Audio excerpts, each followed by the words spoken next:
ফালান তাজিদা লিসুন্নাতিল্লাহি তাবদীলা। কিয়ামতের সকাল পর্যন্ত হে আমার নবী, আমার কোরআনের একটা জের জবরকে পাল্টাবার ক্ষমতা পৃথিবীর কোনো শক্তির নেই। জোরে বলুন সুবহানাল্লাহ। যে যতই লাপালাপি করুক, যে যতই গালিগালাজ করুক, যে যতই বলাবলি করুক, আল্লাহর কসম কোরআনকে পাল্টাবার ক্ষমতা পৃথিবীর কোনো শক্তির নেই।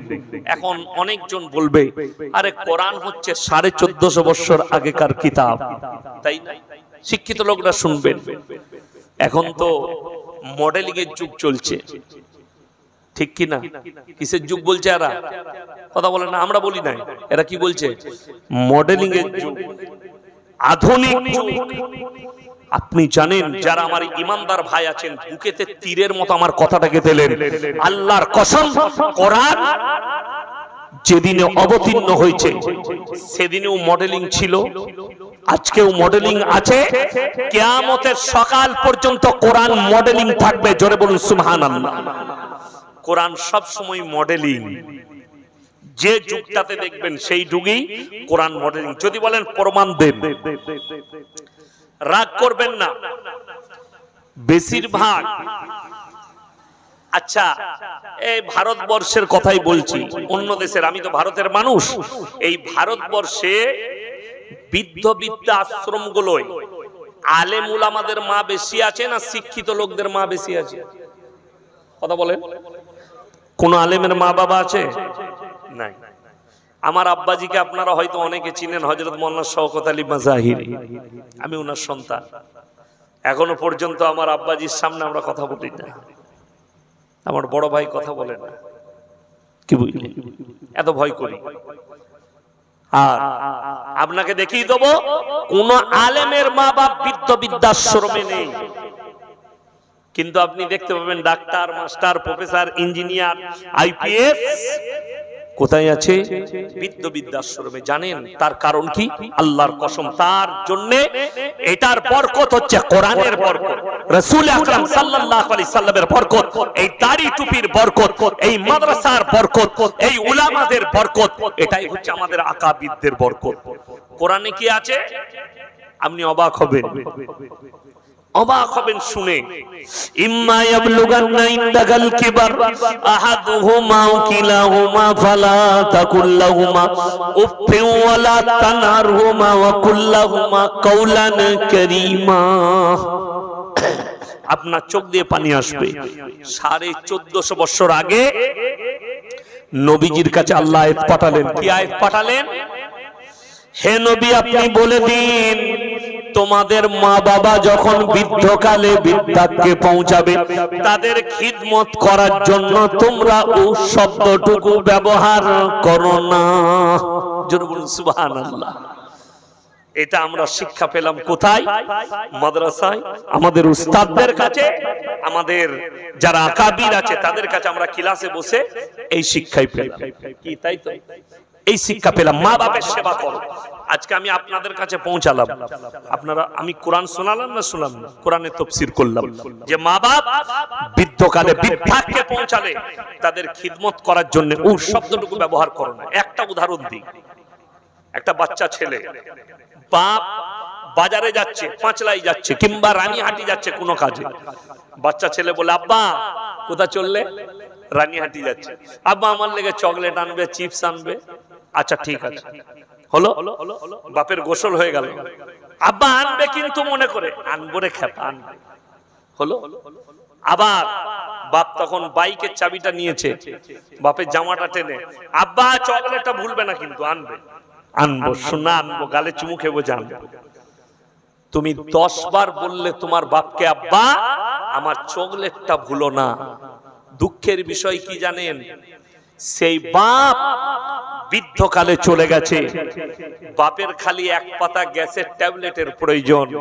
বেটা বড় হয়েছে, বেটার বিয়ে হয়েছে, বেটা যাচ্ছে বাজার। বাপ আব্দুর রহমান, বাজার চললে বাপ? হ্যাঁ বলো। এক পাতা গ্যাসের ট্যাবলেটটা আনিস তো। আচ্ছা ঠিক আছে, নিয়ে আসবো। হয়ে গেল। আর একবার কি করলো? গোসল করে এরপরে চাটা খাচ্ছে। বউ চা দিয়েছে, আবার বলল বাবা আব্দুর রহমান মনে করে আনিস বাবা। আনবো বললাম তো তোমাকে বারবার বলতে হবে?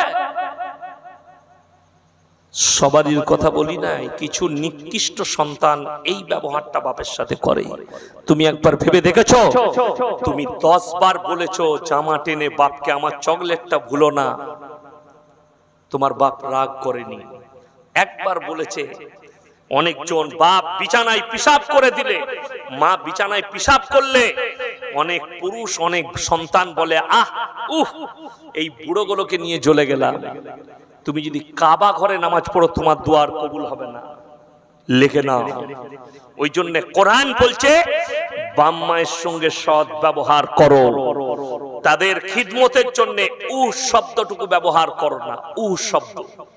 এখন বলে দিলে আপনাদের পাড়ার মেয়েরা বলবে ওই আটকুড়ো মৌলবিকা জীবনে দাওয়াত দিবে না, কিন্তু বলতে হবে, আমি ছাড়বো না। এখন যারা আমাদের বৌমা আছে কি বুঝলেন, শাশুড়ির খিদমত করতে এদের এত গায়ে বাজে কি বুঝলেন। ওই দিক থেকে মা ফোন করছে, তো শাশুড়ি এখনো মরল না, কিন্তু এই যখন বাপের ঘর যাচ্ছে এরও ভাবি আছে, ঘর আসার সময় ভাবিকে বলছে ভাবি মায়ের খেয়াল রেখো, আর এইখানে এসে ও দোয়া করছে যেন আমার শাশুড়ি মরে যায়। কত বড় নিকৃষ্ট বিচার! হাই রে, সামান্য তোমার শাশুড়ি যে সন্তানকে 18 বছর পেলেছে, তোমাকে বউ করে নিয়ে এসছে, সেই শাশুড়ির জন্য যদি তোমার অনীহা থাকে, তুমি লেখে লাও এর থেকে নিকৃষ্ট অবস্থা তোমার হবে শেষ বয়সে।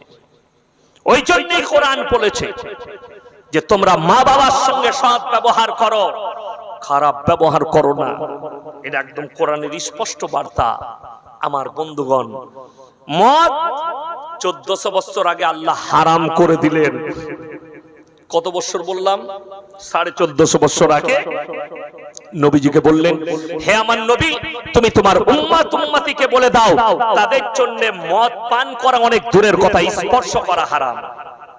আজকে মুসলমান, তাইলে বলুন, যারা আপনাকে লাইসেন্স দিয়ে দোকান খুলে দিয়েছে, মদের বার খুলে দিয়েছে, তারা মডেলিং না কোরআনটা মডেলিং? আপনি ভেবে দেখুন। আজকে আমাকে একজন বলছে যে মুসলমান জলসা করে কি ফায়দা, আর এইসব দাওয়াতের মেহনত করে কি ফায়দা? আমি বললাম দাঁড়াও, আপনাকে একটা উদাহরণ দিই।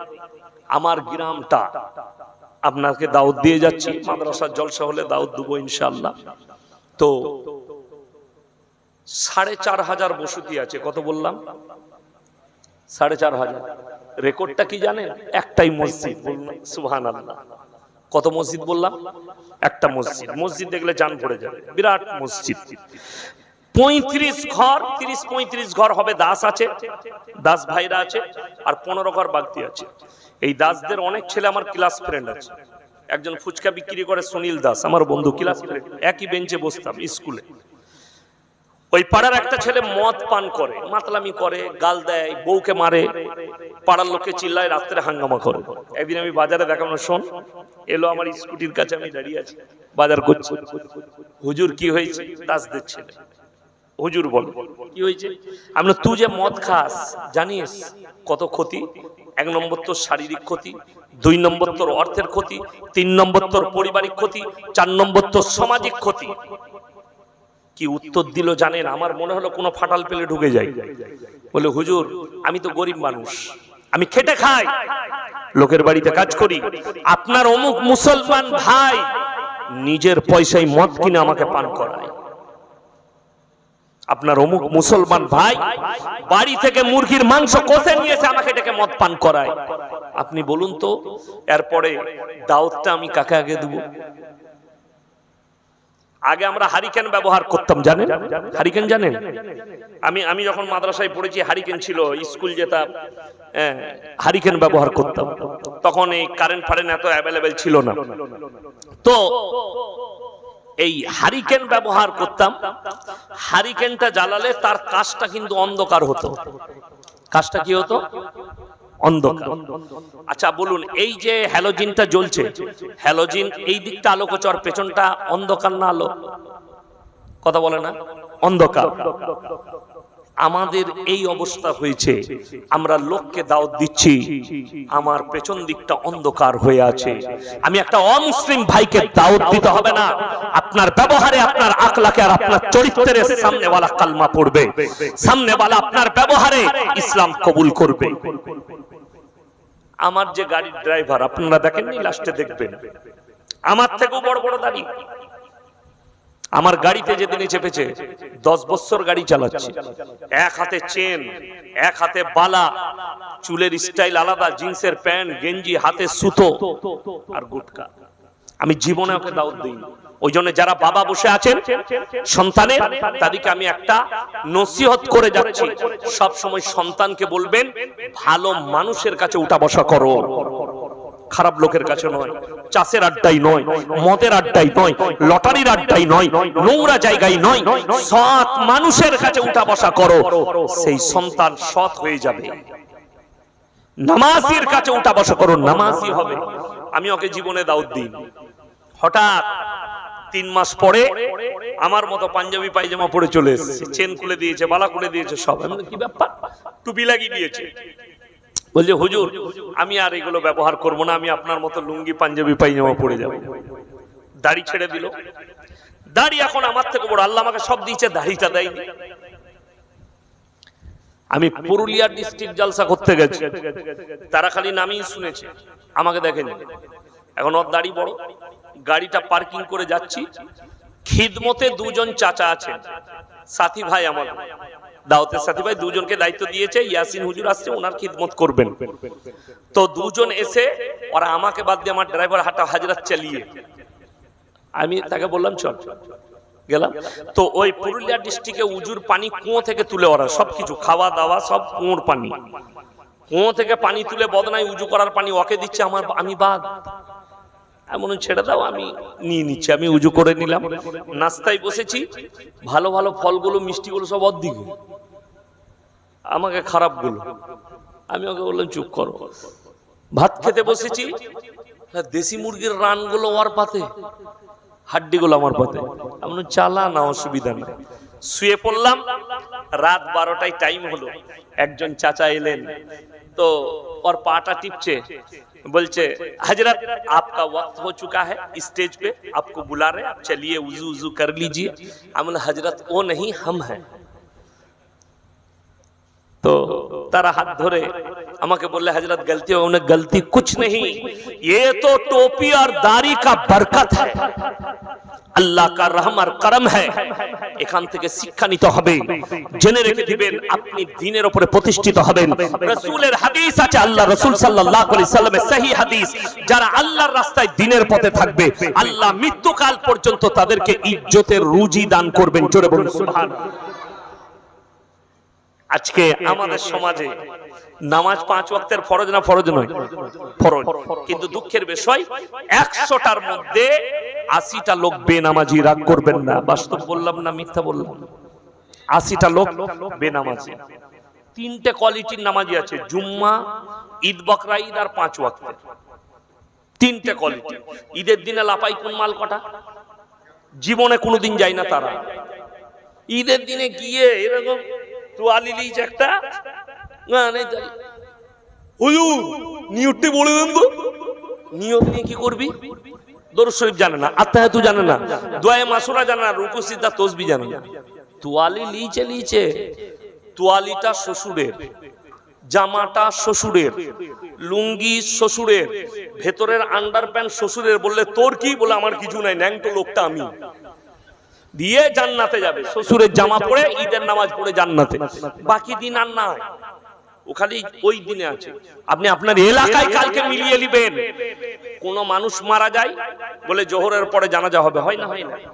আসরের পরে জানাজা হবে। 5 ওয়াক্তের নামাজিরা জানাজা পড়ছে, আর কিছু আউলিয়া আছে উজু করে দাঁড়িয়ে আছে, ও খালি জানাজা পড়বে। বাকি যারা ফরজ নামাজ পড়ে তারা 5 ওয়াক্তের নামাজ পড়ছে। আমার পাশে বসে আছে, আপনি ইমাম তো নাকি? ও মাদ্রাসা শিক্ষক, এই আমার মুফতি সাহেব এখানে আচ্ছা সদরপাড়া। আচ্ছা ইনাকে জিজ্ঞেস করুন, কেউ যদি জানাজার নামাজ ছেড়ে দেয় কোনো গুনাহ আছে?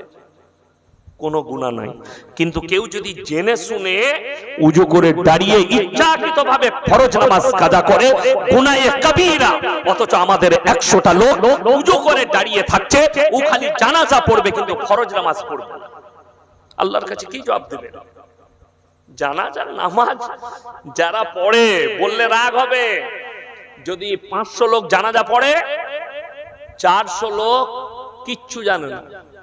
কি বুঝলেন? আমি খালি চিন্তা করে আল্লাহ, জীবনে মাদ্রাসা যাই না, মক্তবে যাই না, বগদাদি কায়দা পড়েনি, আম্মা পারা পড়েনি, তারপরও নামাজ পড়ে লিচ্ছে আল্লাহ আল্লাহ। কিচ্ছু পড়ে না, খালি মুখটা লাড়ে, পাশে চাচা লাড়ছে ও লাড়বে।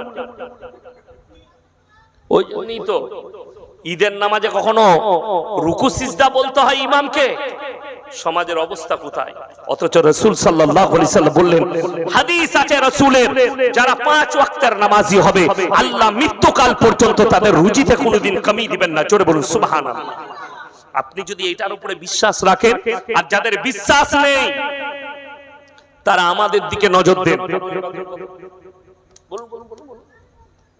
10,000, আমার বেতন 12,000, ওনার থেকে 2,000 বেশি। বিসমিল্লাহ। আপনি খালি চিন্তা করে দেখুন, এই 10,000 ওয়ালাদের পোশাক দেখুন, কি মনে হচ্ছে? ভিখারি মনে হচ্ছে তো আমাদিকে? বলুন। 10,000 ওয়ালার পোশাক। আমি যে লুঙ্গিটা পরে আছি, এই লুঙ্গিটা 1200 টাকা দাম, বাংলাদেশ থেকে পাঠিয়েছে আমার জন্য গিফট, চাইনি, পাঠিয়ে দিয়েছে, হুজুর আপনার জন্য গিফট পাঠিয়েছি, কলকাতার অমুক হোটেলে রাখা আছে, আপনি নিয়ে নেবেন, ম্যানেজারের কাছে।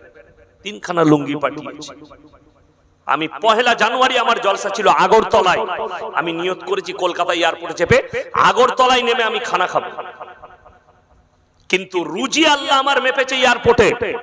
একজন অফিসার দেখতে পেল, নদিয়ায় বাড়ি, আমাকে ডেকে নিয়ে গেল, বললে আপনার ফ্লাইট তো অনেক দেরি, ফ্লাইট মানে আর কি লেট করেছে, 12:30টায় আছে, আপনি আমার অফিসে চলুন। হুজুর খানা খেয়েছেন? আমি না, ওখানে গিয়ে খাবো। সে থাল নিয়ে এলো, ভেজ থাল, আমি খাবো না, সে ছাড়বে না। আমি তাকে বললাম, আল্লাহর কসম রুজির মালিক হচ্ছে আল্লাহ, আমি নিয়ত করেছি আগরতলায় খাবো, কিন্তু রুজি আমার আপনার কাছে মেপেছে আল্লাহ। আমাদের কাছে টাকা নাই, সম্পদ নাই, কিছুই নেই, আল্লাহর কসম খালি দ্বীনের উপরে টিকে থাকার কারণে আল্লাহ ইজ্জতের রুজি দান করেছেন। আমি আপনাকে বলছি 5 ওয়াক্তের হালাল রুজি আর ইজ্জতের রুজি মানে কি? রোজ খালি দেশি মুরগি আর খাবেন মটন? 100 গ্রাম মটন যদি কেউ খায়, ডাক্তাররা বলছে সেটা হজম করতে 250 মিনিট সময় লাগবে। কত বললাম? 250 মিনিট। তো যদি দিনে আর রাতে 2 বেলায় 3 বেলায় যদি মটন খান, 3 দিন পরে মালটাকে খুঁজে পাওয়া যাবে না, হসপিটালের বেডে থাকবে, নাহলে পটল তুলে দিবে। ঠিক বললাম না ভুল বললাম? ওই জন্য হালাল রুজিটা বুঝতে হবে। হালাল রুজি মানে দামি নয়। মুকেশ আম্বানি এত কোটিপতি, সে সোনার মুরগি খাইতো নাকি? এই সোনার মুরগি খাওয়া যাবে? আলমারিতে রাখতে হবে। রূপোর চামচ দিয়ে খায়, চামচটা খাওয়া যাবে না। আপনি পায়েস খাচ্ছেন প্লাস্টিকের চামচে, সে খাবে সোনার চামচে, কিন্তু চামচটা খাওয়া যাবে না। খাবার দুটোই ইমানদারির সঙ্গে শুনেলেন। আপনার এলাকার কোটিপতি, আমি এসে আমার বাবাজি হাজী শাহানুর রুস্তাকার সাহেবের বাড়িতে চা খেলাম। কোটি টাকার বাড়ি, কয়েক কোটি টাকার বাড়ি। আচ্ছা, উনি যদি মরে যায়, এমএলএ এমপি জানাজা পড়াবে না, আমাদের মতো ফুটো মৌলবি পড়াবে? কথা বলে না?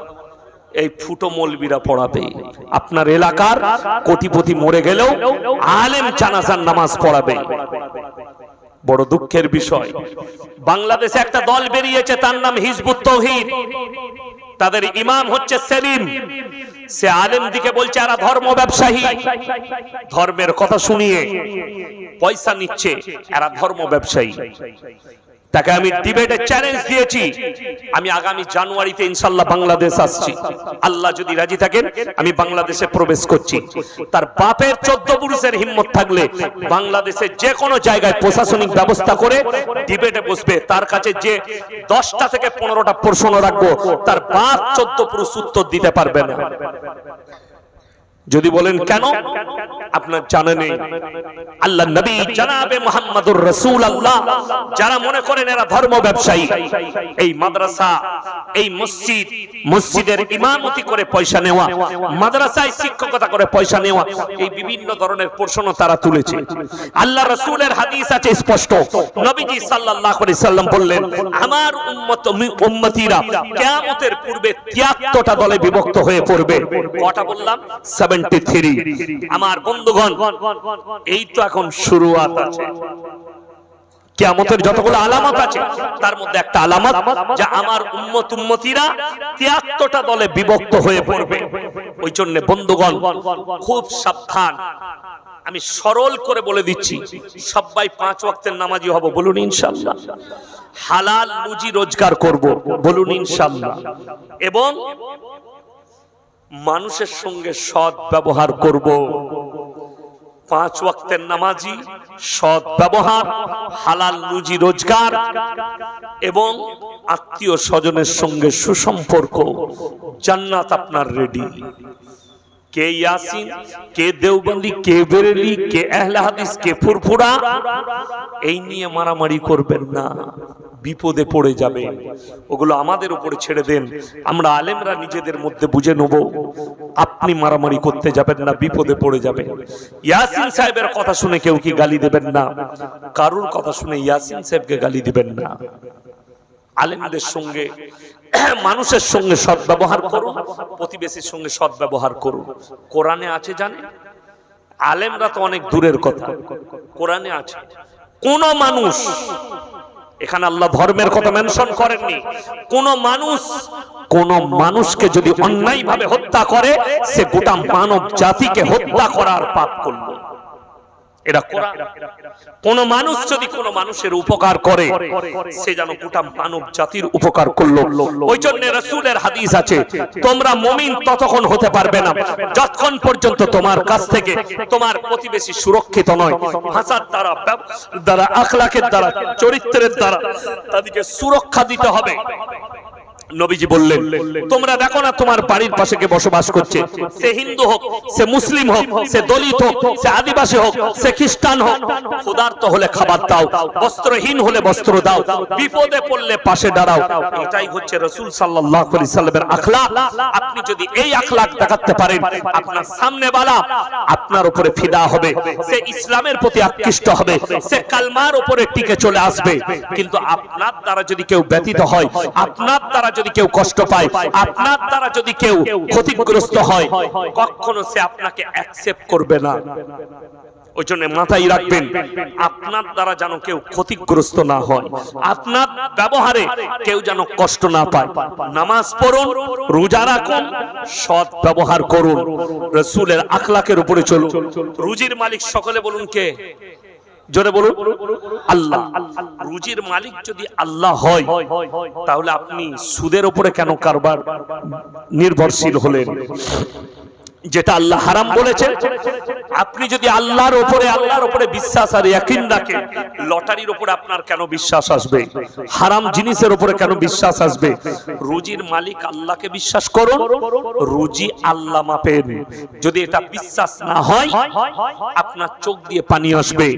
দীঘায় চলে যান, সমুদ্রের কিনারায় দাঁড়ান, পৃথিবীর বিজ্ঞান বলছে 3 ভাগ প্রাণী সমুদ্রের তলে আছে আর 1 ভাগ প্রাণী স্থলে আছে। এই 3 ভাগ প্রাণীর মধ্যে সব থেকে বড় প্রাণীটার নাম হচ্ছে নীল তিমি। 24 ঘন্টায় 100 কুইন্টাল খাবার খায়। কে রুজি দান করে? 3 ভাগ প্রাণীকে আমি সমুদ্রের তলে রুজি দিতে পারি, পিঁপড়েকে আমি আল্লাহ রুজি দিতে পারি, মাছিকে আমি আল্লাহ রুজি দিতে পারি, আর তোমাদিকে আমি আল্লাহ রুজি দান করতে পারবো না। হযরতে মারিয়াম, ঈসা নবীর মা, কোরআনে আছে সূরা মারিয়াম 16 পারা। এই ঈসা নবীর মা আল্লাহ কোরআনে উল্লেখ করলেন আর ঘটনা নবীজির কাছে কেন? মানুষ যেন এটা বিশ্বাস করে দুটো জিনিসের উপরে। একটা হচ্ছে আল্লাহ যেটা ইচ্ছা সেটা করতে পারেন, পারেন না? পারেন না, এটা সকলে বিশ্বাস রাখবো, জোরে বলুন ইনশাআল্লাহ। আমাদের অনেক মানুষ আছে রাস্তাঘাটে যদি তিনটে বেটা হয়, অনেকজন বুক ফুলিয়ে বলে ভাই আমি বেটার বাপ, বলে না? বলে না? এই সন্তান নিয়ে অহংকার করো। আল্লাহ অহংকারীকে পছন্দ করেন না। কেন? আল্লাহ এটা দুনিয়ার নিজামত করেছেন। তা না হলে আমার আল্লাহ যদি চান বিনা বাপেও সন্তান দিতে পারেন। পারেন না? পারেন না? কোরআন সূরায়ে দাহার, কোন সূরা বললাম? সূরায়ে দাহার 29 পারা, সূরা দাহারের প্রথম আয়াত। এখানে এতগুলো মানুষ বসে আছেন, হয়তো কারোর বাচ্চা আছে, কারো বাচ্চা হয়নি, কারো বাচ্চা হবে। হাত তুলে কেউ ইমানদারির সঙ্গে বলতে পারবেন যে আমার একটা ছেলে হবে, সেই ছেলেটা মিনিস্টার হবে? কেউ বলতে পারবেন? ডাক্তার হবে, মৌলবি হবে? কেউ বলতে পারবে গ্যারান্টি দিয়ে? কার হাতে এটা? আল্লাহর হাতে। কোরআন খুলুন, সূরা দাহার একবারই প্রথম আয়াত। হালাদাল ইনসানি হিনুম মিনাদ দাহরি লাম ইয়াকুন শাইয়াম মাযকুরা। হে নবী আপনি বলে দিন তোমাদিকে দুনিয়াতে পাঠাবার পূর্বে তোমার গ্রামে, তোমার পাড়ায়, তোমার অঞ্চলে তোমার কোনো কালচার ছিল না। আমি আল্লাহ আমার দয়ায়, আমার ইচ্ছায় তোমাদিকে পাঠিয়েছি। স্বামী এবং স্ত্রী মিলনের মাধ্যমে এক ফোঁটা নিসাজ তুমি স্ত্রী জরায়ুতে নিক্ষেপ করেছো, বাকি সমস্ত কাজ আমার আল্লাহর। আমি আল্লাহ তোমাদিকে দুনিয়াতে পাঠিয়েছি, যোগ্যতা আমি দিয়েছি, ব্রেন, বুদ্ধি, বিবেক সব কিছু আমি আল্লাহ দান করেছি। তাই আমার জমিনে অহংকার করো না। আল্লাহ ইচ্ছা করলে বিনা বাপেও সন্তান দিতে পারেন। এই দলিলটাও আল্লাহ দিয়েছেন কোরআনে সূরা মারইয়াম। ওয়াজকুর ফিল কিতাবি মারইয়াম ইদিন তাবাদাত মিনাল্লিহা মাকানান শারকিয়া। মরিয়ম যখন নিজের পরিবারের কাছ থেকে পূর্ব দিকে এক স্থানে নিজেকে পর্দা করলেন, এক গৃহের মধ্যে নিজেকে পর্দা করে নিলেন। ফাত্তাখাযাত মিন দুনিহিম হিজাবান ফারসালনা ইলাইহা রূহানা ফাতামাত্তালা লাহা বাশারান সাবিয়্যা। আমার আল্লাহ রাব্বুল আলামিন জিবরিল আমিনকে মানুষ রূপে প্রেরণ করলেন, তুমি মরিয়মের গৃহেতে প্রবেশ করো আর মরিয়মকে বলে দাও আমার আল্লাহ আমাকে পাঠিয়েছেন। মরিয়ম যখন দেখলেন মানুষ রূপে একজন আমার গৃহের মধ্যে প্রবেশ করেছে, তিনি বললেন আমি তো একজন পবিত্র নারী, তুমি যদি মানুষ হও আমার কামরা থেকে বেরিয়ে যাও। জিবরিল আমিন বললেন আমি কোনো মানুষ নই, তোমার ঘর লাগানো, চারিদিক বন্ধ, আমি কেমন ভাবে প্রবেশ করলাম? আমার আল্লাহ আমাকে নিজের দয়ায় পাঠিয়েছেন, আমি হচ্ছে আল্লাহর ফেরেশতা জিবরিল আমিন, তোমাকে সুসংবাদ দিতে এসেছি একটা পুত্র সন্তানের। বলুন সুবহানাল্লাহ।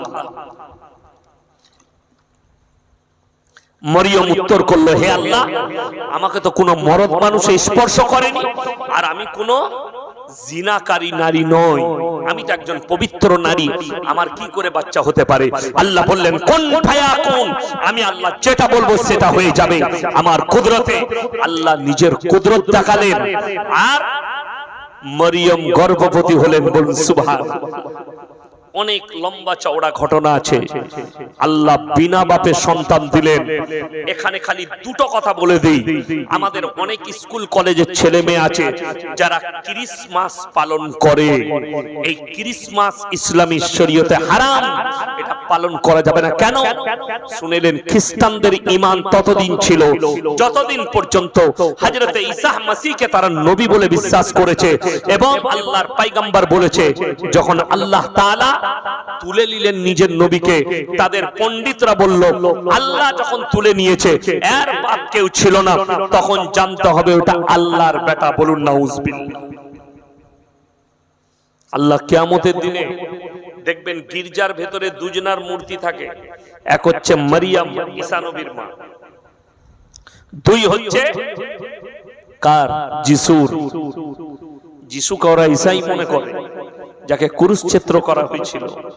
এই দুজনার মূর্তি রাখা থাকে, তাদের কাছে উপাসনা করে ভালো মন্দ চাই। কোরআন কত অ্যাডভান্স শুনেলেন। আল্লাহ তাআলা 1450 বছর আগে নবীকে বললেন, আপনার উম্মতকে শুনিয়ে দাও, কিয়ামতের দিনে আল্লাহ তাআলা সমস্ত পৃথিবীর মানুষের সামনে হযরতে ঈসা মাসিহকে কাঠগোলায় দাঁড় করাবেন আর প্রশ্ন ছুড়বেন। প্রশ্নটা কি থাকবে?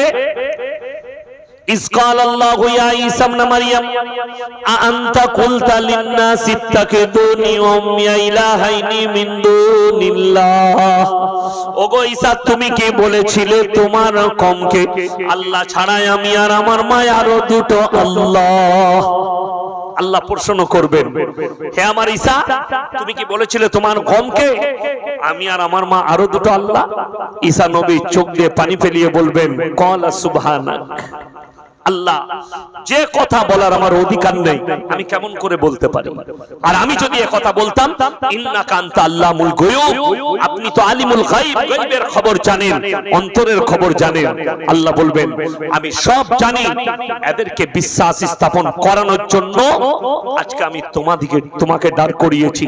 আল্লাহ তাদেরকে জাহান্নামের রাস্তা দেখাবে, প্রবেশ করো জাহান্নামে। আর তাদেরকে বলা হবে, তোমরা যাদের উপাসনা করেছিলে তাদেরকে জিজ্ঞেস করো, তারা কি তোমাদের উপকারে আসবে?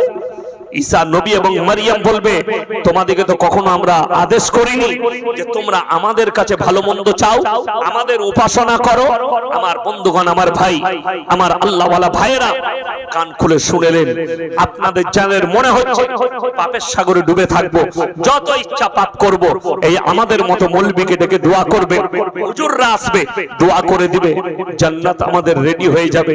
আমি যাত্রার দলিল দেব না।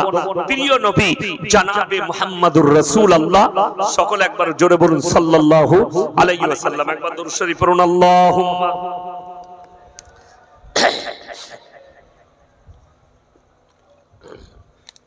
জানি আসতে বলুন।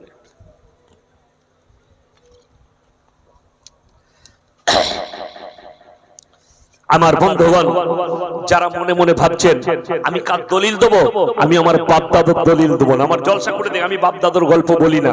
আল্লাহর কৃপায় আমি আপনাকে যার দলিল দেবো। যারা মনে করছেন নামাজ রোজা দিনদারি থাকবে না, আমরা যত পাপ করি সুদের উপরে টিকে থাকবো, হারামের উপরে টিকে থাকবো। আজকে বহু মানুষ সুদের উপরে টিকে আছে। আরে মৌলবীরা বলছে বলুক, সুদের মধ্যে পয়সা আছে, সুদের কারবারে অনেক প্রফিট আছে, লাভ আছে, অর্থাৎ সুদ ছাড়বো না।